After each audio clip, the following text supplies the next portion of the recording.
Friends, it's been a quiet start to the offseason, so much to the point where we're actually getting to where we're talking about how the offseason will finish as opposed to start.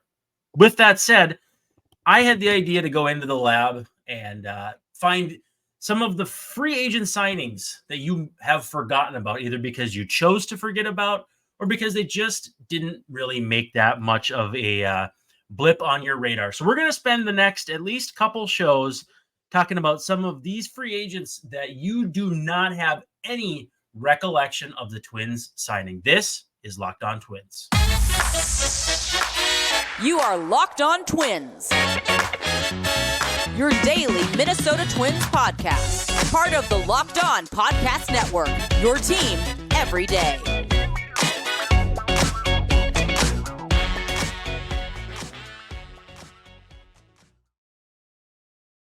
Hello again, and welcome back to Locked On Twins. I'm your host, Brandon Warren, and you can unfollow me on Twitter at Brandon_WARNE, and back again by popular demand, Mr. Dave Brown at Answer Dave Brown on the X. What's up? I demand to know who's demanding me. I'll have my people talk to your people. Oh. Yeah, I don't know. I'm not supposed to say, but we're glad you're here, both you, Dave Brown, and listeners. Thanks for making Locked On Twins your first listen every day. We're free and available wherever you get your podcasts, as well as on YouTube, and of course, part of the Locked On Podcast Network, which is your team every day. Again, we encourage you to be interactive with the show. We love to hear from you in any different shape, way, form that you see fit, as long as you're being nice. If you're being nice, then we're more than happy to hear from you. But yeah, again, 5-star reviews are huge for us on the platforms that you're listening on. Thumbs up, all that good stuff. Subscribe button on YouTube.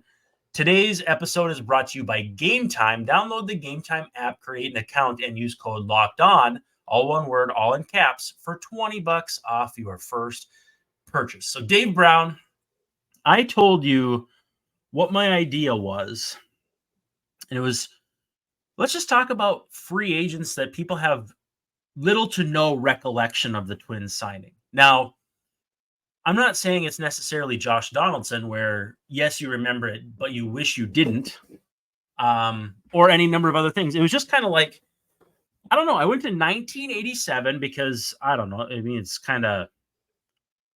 That was an important season in the history of the Twins. Yeah, I mean, it's where my awareness of the players kind of comes from. So I wanted to do an era where I knew enough about the players that even if it was someone who was beyond my level of like age of watching, you and I could banter about that player. So I'm trying to remember which one did I text you that I said was kind of funny. Like, I didn't think you'd... Oh, Rich Harden. Rich Harden was the one that I thought, is there any way Dave Brown's even going to remember that the Twins had Rich Harden for a time? I have a mental picture of him in a Twins jersey, but like, I don't know. That's kind of a no. I don't really remember that. And a lot of these guys may not have wound up seeing the light of the major leagues with the Twins. Some of them did, but what it'll come down to is what they did before, after, during, all sorts of things. It'll just be names that maybe we haven't really thought about in a Twins form or fashion for some of these guys ever, which I don't know. To me, is going to be a whole lot of fun. We're going to start big. On January 29th, 1988, the Minnesota Twins signed a future Hall of Fame left-hander. And again, we're starting post-87 era, so it's kind of, again, what I'm aware of. Do you have any idea who this pitcher is? This is 1988, you say? January 29th, 1988. I'll give you a hint. This pitcher has 300 wins, and today is 79 years old. That year wasn't Carlton, was it? He was before. Oh, that's Steve Carlton. So he had been with the Twins to end the 87 season. Trick and then question, kind of. Well, but either way, comes back 16.76 ERA in 9 2/3 innings, which comes out to 18 earned runs in 9 2/3 innings. Hard to wonder why they weren't willing to keep him around after that. But yeah, that was Steve Carlton's swan song. And one of the answers to what's the saddest fit you've ever seen a Hall of Fame player go out of their career in? Harmon Killebrew as a Royal comes to mind. Ken Griffey Jr., I guess with the Mariners the second time around kind of comes to mind. But yeah, it's just very, very sad and to an otherwise incredible career. Steve Carlton with your Minnesota Twins. I remember the White Sox were in the habit a couple years earlier of, Carlton was one of the guys that they brought in after he was, I think, cut by, I don't remember if it was the Phillies or the Giants, something like that. And they also had George Foster. They got him around the same time. And this was Ken the Hawk Harrelson as the GM bringing them in. So not a great, and the same year they fired La Russa. So amazing, and they got some decent games out of Carlton, which is I suppose the Twins did too. The overall numbers aren't good, but they did win the World Series with him on the team, I think, right? And he didn't pitch all that well. I don't even know if he pitched in the playoffs, but he was there. He was there, and perhaps giving off some really good advice about where to find land that you can live by yourself away from other people, and maybe pitching too, maybe a slider. Yeah. I did not limit myself to off-season signings, and I did not limit myself exclusively to free agent as professional signings. So there's a few amateur free agents I sprinkled in there, but I was very judicious about my usage. On June 26th, the Minnesota Twins in 1989 signed Kerry Taylor as an amateur free agent. Now, if you're asking yourself, who the bleep is Kerry Taylor? He grew up in my hometown, went to the same high school as me. He's the only major league player to ever come from Roseville, Minnesota. And the story of how he was signed is hilarious because he was pitching at the Lions All-Star Series in the Twin Cities down here. He had gone undrafted because when the Twins went up and saw him, it was like 30 degrees that day and he couldn't get loose. And so he looked terrible.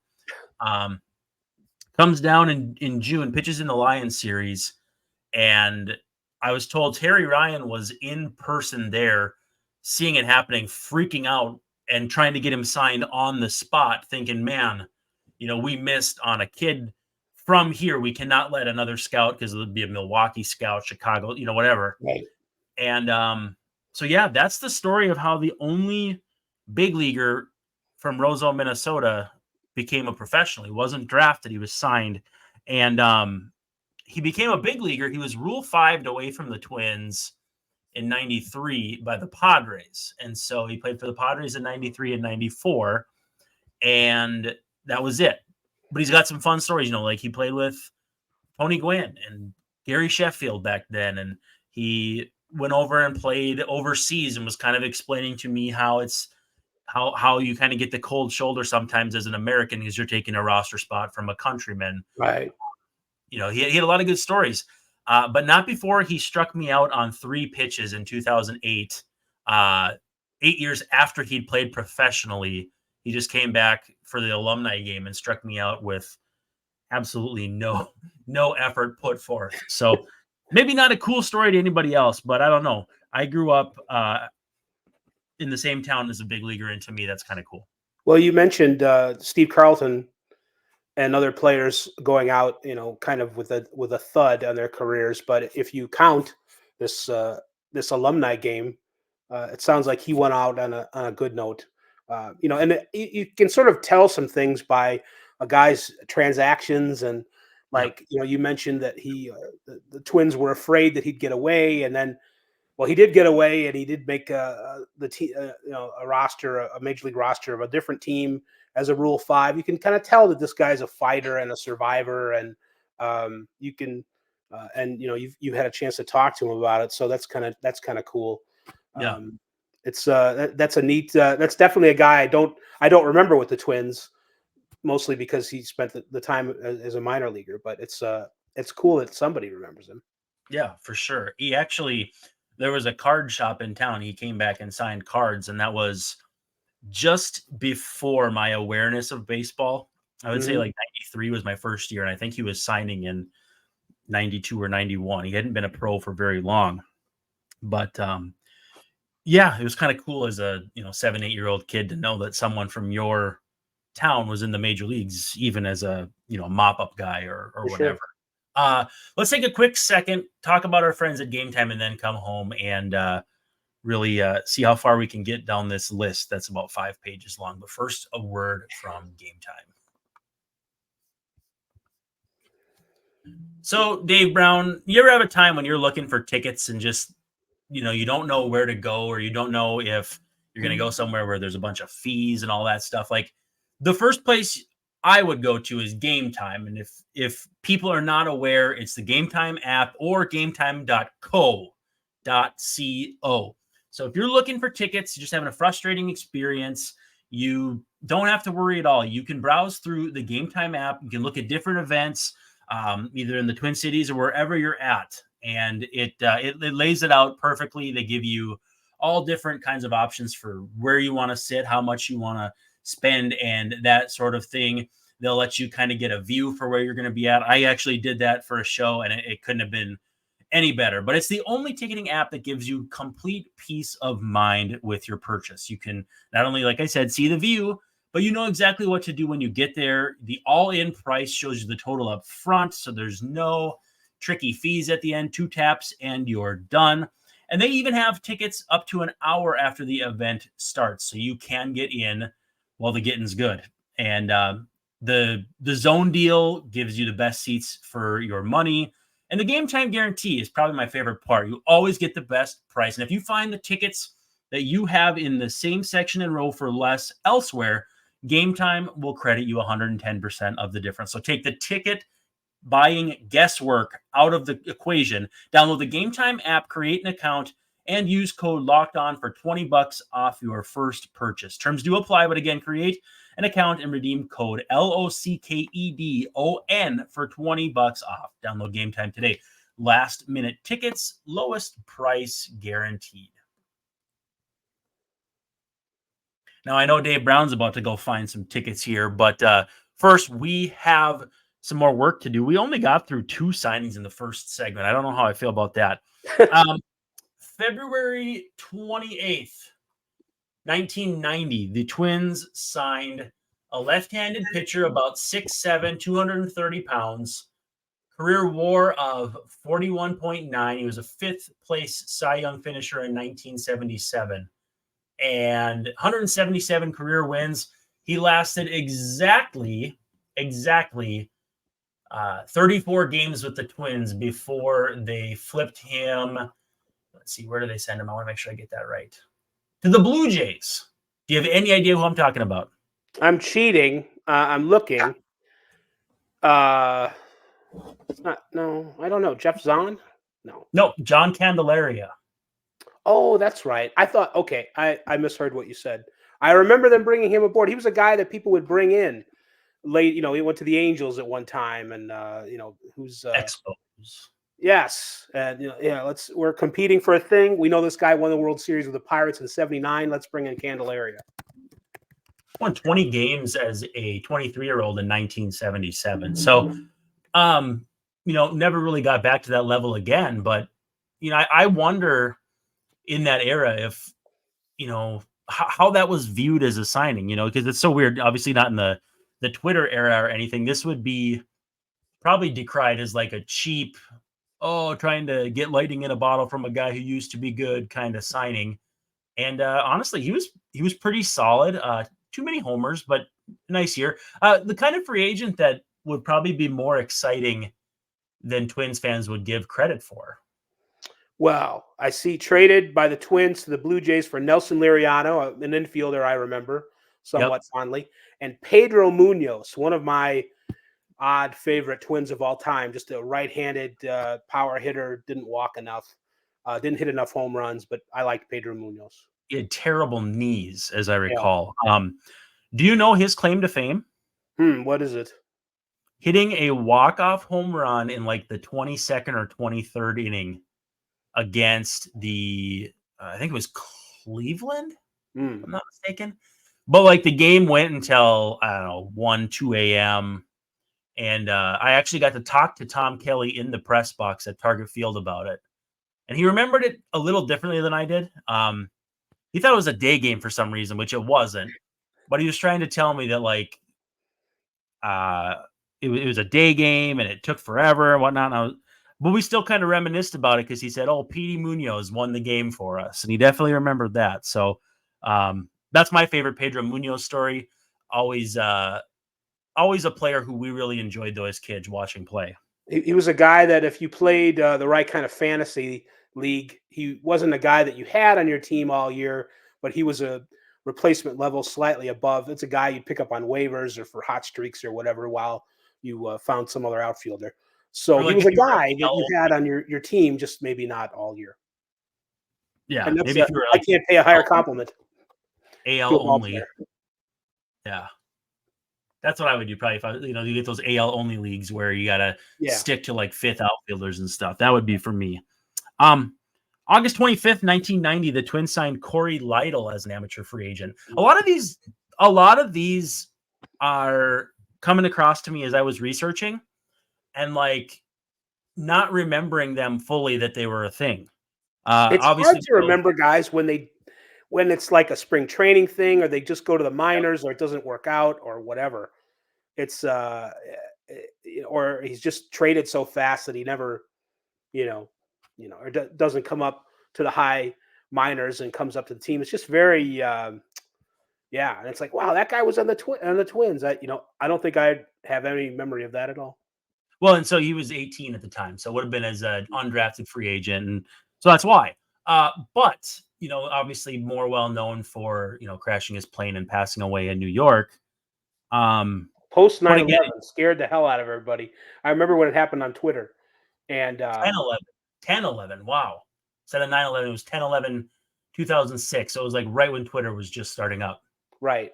And it was just or at least I think I remember it. Well, I remember some conversations about it. Maybe it was like an anniversary of it, but it was freaky. It was. And people don't like those kind of conversations about crashing into towers with airplanes. So it's in New York City. No. Next one on the list, January 7th, 1993. Twins bringing someone back for a third time. It does not work out, but do you have any idea who it was? No, I need more hints than that. Just tell me though, and I'll react. Came back in 1993. I had known that, but I hadn't remembered it. I believe he was one of the last cuts in spring training, because I believe he missed 92. He was with the Angels, but had an arm issue or something. Missed a season or missed a large part of a season. Right. And I think that was pretty much it for him. He 91 came back in 92 and started 24 games, but after that, he missed 91. Okay. Right. But so anyway, goes to spring training with the Twins in 93. And nothing comes of it, but I don't know if people even, fans nowadays, a lot of them will know the first time around, and then he got ticked off and got traded and then came back and then, won the World Series. But the third time, I didn't know if too many people would know about that. Going for 300 wins, I would imagine, because he finished with 287. Right. The next one, I want to make sure I get this the right name here.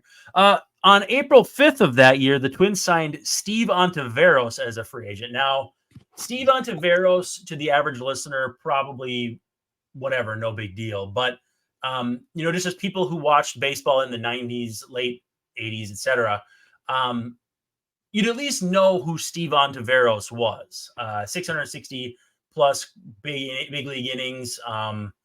Pretty nice years with the A's the second time around, and then had a bunch of issues and then came back in 2000. So I think, though, the fact that he was ever a member of the Twins organization to me was still surprising, because I had no idea. He missed 91 and 92, and then in 93, the Twins signed him. He doesn't make the team, but he ends up throwing 18 pretty good innings for the Mariners, and then becomes an all-star in 95 before his career is more or less over. One of those guys that just wouldn't give up. I mean, he had something of a career, a decent player from time to time with a couple different teams. You mentioned the A's and the Phillies. Right. Had injuries, and then you're right. In like mid-30s, the guy, he leads the league in ERA, and then they go on strike, and then makes an all-star team in 95 at age 34. So it's just one of those. Lots of other guys probably would have given up a long time before him, but he just kept plugging and made a 10-year career out of it. I don't know if he had enough for not tenure, but for the what's the the pension. thing? Thank you. Yeah. Let me see. What is it? 10-year, it just kind of works, kind of rolls off the tongue. Right. 10-year. I got 20-year, as Ricky Henderson said. So. Oh boy. Oh brother. It says he pitched 10 years, so hopefully he's getting that pension check. Yeah, I mean, and again, more about this is just shining light to the names I wasn't even aware of had been, or like even as the years go on and we get maybe another episode or two in, there's going to be names of guys that the Twins signed while I was covering the team that I was like, what? Right. So yeah. Sometimes it's this sounds like a rationalization, but sometimes when you're covering the team, you depending on what your beat is, you aren't necessarily thinking about the guys. Twitter's changed this a little bit with my outlook on things. Yeah. Guys who either cover the team or just have an interest in covering the team, usually these minor league guys, they are on everything. Like they are ready when the Steve Oniverases of today sign with the minor league team, as if it's going to affect the major league team. And we don't know that it is at the time, but they're kind of ready for it. And that is a special, as much of a nerd as I am, and a complete reporter in some senses. I'm kind of with you that, if as far as the whole beyond the 40-man roster and just all the all the minor league teams, I don't necessarily know everybody's name. So it should not surprise you that every once in a while the Twins have a guy that you don't remember being on the team because, you've got major leaguers to keep track of, for gosh sakes. True. This one I don't really know what to make of. December 22, 1994. Would they have to have been a scab to sign then? In December, yes. Is it Rick Reed? No, Rick Reed was a trade, but okay. I see your point. Kevin Moss. You remember Kevin Moss? Yeah, lefty Yankee Stadium guy. Yeah, so second in Rookie of the Year in 1990 at 21 homers in 79 games. I'm sure they were ready to print the Hall of Fame plaque for him out in Monument Park after that. Right. And he's a thoroughly average hitter the next 4 years. Right. Plays nowhere in 1994 and then is with the Twins in 95. Now, where I'm getting tripped up is, how does he sign in December, but then play in 95 as not a replacement player? Oh, he wasn't a replacement player, or you're not sure? He's on the regular team. Yeah, the guys in 95, like Rick Reed, was a replacement player, was a scab. And that's as much as I love Rick Reed, I wasn't quite as gung-ho pro-union in those days, just from a visceral standpoint that I am now. And I probably would have scoffed. But, Rick Reed's, that's a guy who he used, every chance he got and, eventually became a usable major league player and a good guy and a good player. But it's not a Twin. Yes, exactly. I can't imagine if they signed him in December, that's technically crossing a picket line. So we're going to have to shun him. Yep. As union men. We like Randy Moss better than Kevin Moss anyway. I'm half kidding. Yeah, really. Randy Moss. That's funny. I don't think they're related. Kevin Moss was kind of like the Yankees' second attempt at Dan Pasqua. They had him on with the in the 80s and traded him to the White Sox, and it obviously bothered the boss. We need another guy. All he can do is hit the foul pole sometimes and draw some walks. That's what Kevin Moss was. Do you ever meet Carson Sestouli from Fangraphs back in the day? I have. I met him.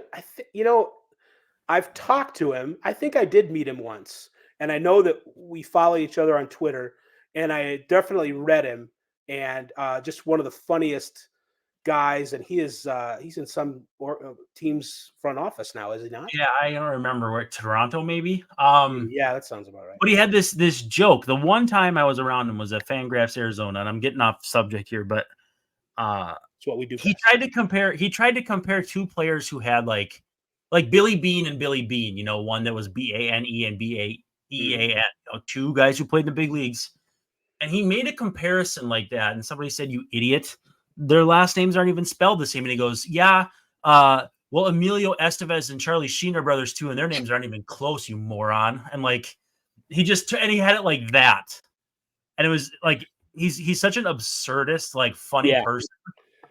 That's why he and I got along, for that reason. That is the kind of joke I don't want to say that I could make. I'm not sure if I could pull that off, but it is like the kind of jokes I would like to make. Let's just say he just did it off the top of his head too. Yeah. Like, hey, wise guy, I have no idea how he did it. I like that. January 28th, 1996, Twins sign an amateur free agent from Down Under who is now doing broadcasting of the warehouse games on John Boy Media. Peter Moylan was in the Twins organization for a brief minute. Who knew? Wow. I mean, obviously, I remember him with the Braves, and then that's the Royals too. He was pitching until not that long ago. No, 2018. Yeah, he was 39. He had a 400 inning career. He pitched for 12 years. He was he not a sidewinder? It was goofy one way or another. Yeah, he was a goofy Australian. Kansas City for a couple stints, 3 separate stints in Atlanta. I think they love him in Atlanta, which good for him. I think he's on there, or he has been on their Braves broadcast.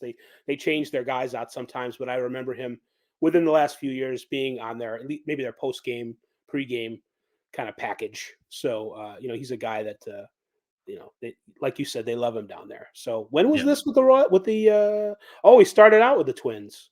Well, I mean, January 20th, 1996. So released by the Twins in 98, and then his next transaction is signing with the Braves in 2006. So does that mean, did he go back down under? I don't know, but it took him a while. He must have played for like the Perth Heat or something like that. I'm gonna pull it up just because. Yeah, it says there's CPBL stats. I'm sure it's riveting for me to be reading Baseball Reference to people on the air, but I suspect that no, there's just a gap. There is a gap. I don't know if is that one of his Tommy Johns. I don't know. Maybe he did a little time. No, we love Pete Moylan. I don't want to make any jokes like that. December 19th, 96, Twins signed Eric Anthony as a free agent. Now, Eric Anthony loved Eric Anthony. Eric Anthony was like, if Kevin Moss could put it all together, he would be Eric Anthony, which is not putting it all together, but it would be for Kevin Moss. Well, and so Eric Anthony, for me, I used to absolutely mash with him on World Series Baseball, the 1993 edition. So obviously I'd kill it with Griffey because Ken Griffey Jr. and Jay Buhner's hitting bombs, and then it's he could get a hold of one though. Mike Blauer hit it a long way. So Eric Anthony was hitting like 620 for me through like 50 games, and so that's my Eric Anthony. He was my favorite player that wasn't supposed to be any good, because Brian Terang was pretty good for me too. His son Bryce plays for the Brewers now. I should not do these tangents. I had Brian Terang on a fantasy team in 93 as an extra, as a September call-up. It was one of those leagues where it was an AL only, and you had minor leagues, and Brian Terang was the guy that I called up for stolen bases in 93. And Eric Anthony was a guy I had for $1 or $2 on my first NL only team in like 1990. So this is when I was still a teenager, obviously. So we're really bringing up names now. Well, that's what we're here to do. Speaking of bringing up names, December 20th, so the next day, Twins sign Greg Olson as a free agent. Which one? The tight end. No, the relief pitcher, they actually signed the catcher a while back. Yeah. And he was actually from Minnesota. So there was a whole bunch of confusion. And if you don't know, now you know that this Greg Olson, 2Gs, and he and I hosted a podcast for a while called That 90s Baseball Pod. And we basically just sat around remembering some guys and talking about the 90s. I don't know, maybe I have to bring that back someday. We'll see.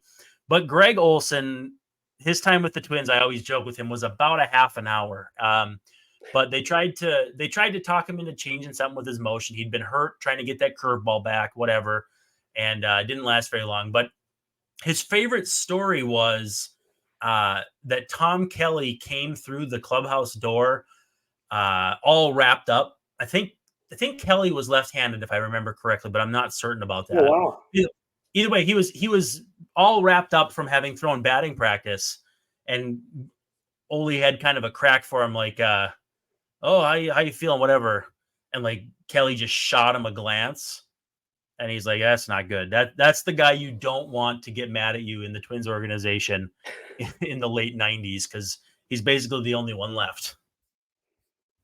Right. Yeah. That's how I felt. I mean, I didn't have to talk to Kelly too many times, but when I was coming up as a reporter and the Twins would be home for the White Sox or the Cubs, I would probably get to talk and be among the group. And he was kind of intimidating. He was a suffer no fools kind of a guy. And if he didn't know you, you're down 0-2 in the count. So, Yep.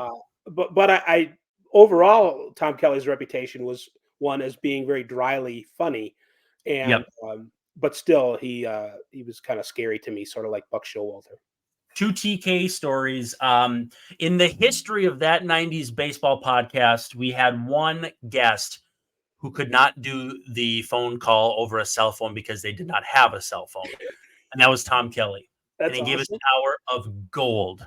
But I had to call him from Skype and figure out how to push a button because he had one of those solicitor blocking things set up on his phone. Like the most okay boomer thing you could imagine. If you're a solicitor, you have to hang up, otherwise press 9.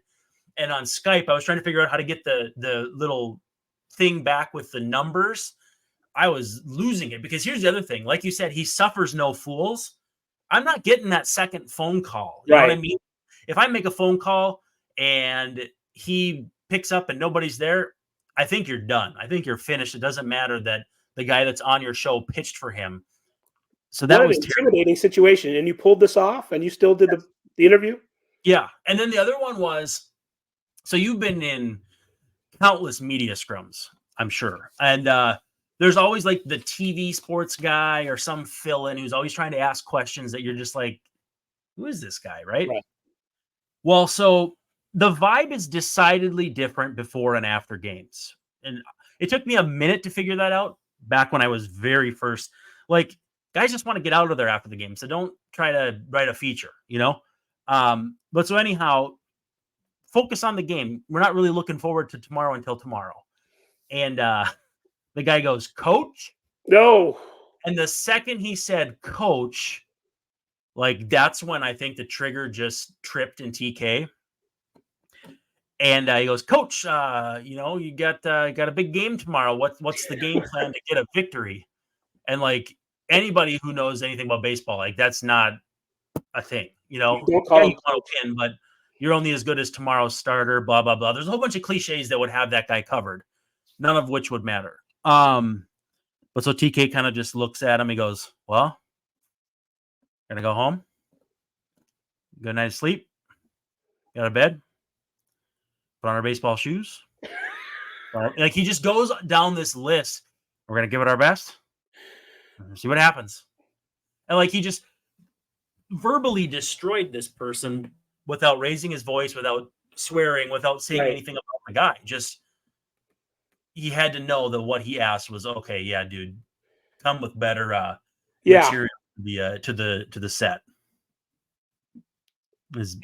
I know that happened a couple times.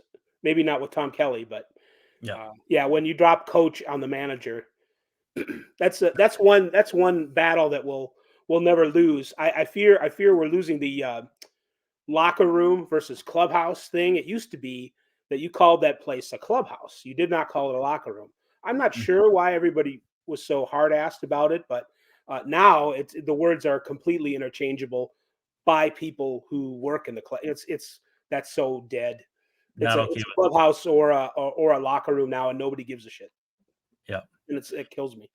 Yeah, well, that's unacceptable. So the last one that I arbitrarily landed on because of how long it's taken us to talk about these, which is great. We're going to get tons of content out of this, and hopefully people like it because I love talking about they better players from days gone by. On April 24th, 1997, the Twins signed a player who I suspect you know at least somewhat. He was a White Sox, played in the outfield, and is a broadcaster. Any idea? Those are some good clues, but yeah, I usually don't give good clues. I Let's don't just say know. this. His initials would give it away because he's called by his initials a lot. Oh, Darren Jackson. Darren Jackson, baby. Yes. DJ. Not a Twin for very long. That 97 era, like that 96, 97, whatever, like they're running through guys like Roberto Kelly and Gerald Clark and all these guys who Alex might have Cole. Been interesting 5 years before. Alex Cole was a little bit before that. Otis Nixon, though, it was an endless fount of players that you can just remember. Bob Tewksbury. I'm doing it, and I'm not even trying to. They're coming out like word vomit. Yeah, it's crazy. Darren Jackson was he came up. Was he a Cub? Was that his first? He was a Cub for at least a bit, yeah. And a prospect, and I remember the White Sox.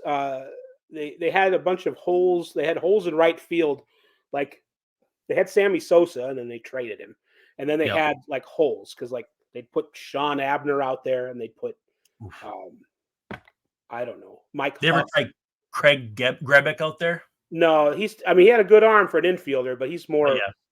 Once homered off Nolan Ryan, by the way, so don't make fun of him. A little hurt. Hey, A-Ray Adrianza homered off Justin Verlander once. Oh, well, see? Actually, his first 3 homers, complete unprompted tangent, but like A-Ray Adrianza's first 2 or 3 big league homers, like Clayton Kershaw, Madison Bumgarner, and someone, like it was just the weirdest, Right. And then, he hit a homer against, I think it was like Verlander. The Twins were down like 1-0 in the 7th or something in like 2019. Well, I think DJ is still a White Sox radio broadcaster. I know Len Casper, another former Cub guy, is the play-by-play guy, the radio, and I think Darren is he used to be Hawkaroo's partner on TV and is now on the radio. So, he was. Anyway, they go through these Sammy Sosa guys, and then they bring in Ellis Burks. They finally hit on one. They let him go to free agency for the Rockies. And in the strike season, Darren Jackson played right field and did very well. They just kind of, it's like, they kept going for, let's not spend too much money. It was kind of a Twins like, was that the Bo Jackson year too? Bo Jackson was 93 and 94. Okay, but actually, Bo was 91, and then by 94 he was pretty messed up, wasn't he? Like that was the year he kind of. There was some. He was gone. Actually, Bo was gone after 93 and went to the Angels and like slugged 500. I mean, he was walking like he did, kind of all messed up, but it was still a decent right-handed slugger. And then he was done. So yeah. Well, I know you're going to have a hard time sleeping when I tell you that tomorrow or whenever we podcast again, Esteban Beltre is going to come up. So, he was. I remember him certainly with the White Sox, and then he actually played games with the Twins. Did he not? I don't know if he ever did because obviously my job isn't to look that up. No, actually, it is. Sorry to put you in the spot. Well, I think he. The biggest thing I remember him for was when he was with the Rangers, and he had just an absolute missile launcher of a right arm. I mean, one of the best arms from short they would always talk about was Esteban Beltre. Never played a game in the majors with the Twins, so. Oh well, it's him and Ricky Bonus coming up next. So hopefully you get at least a little bit of sleep between now and whenever we talk again next. All right, I'll start now. Well, hey, Sounds good. Everyone, thank you so much for hanging out with us on Locked On Twins. We appreciate you more than you could imagine. And yeah, we'll be back. We'll finish off. I don't know. We'll see if we can get to another 10 years. That means we probably got about 4 shows worth of stuff. But I'm having fun. I think Dave Brown is having fun. Hopefully listeners are having fun. And we'll see you tomorrow night.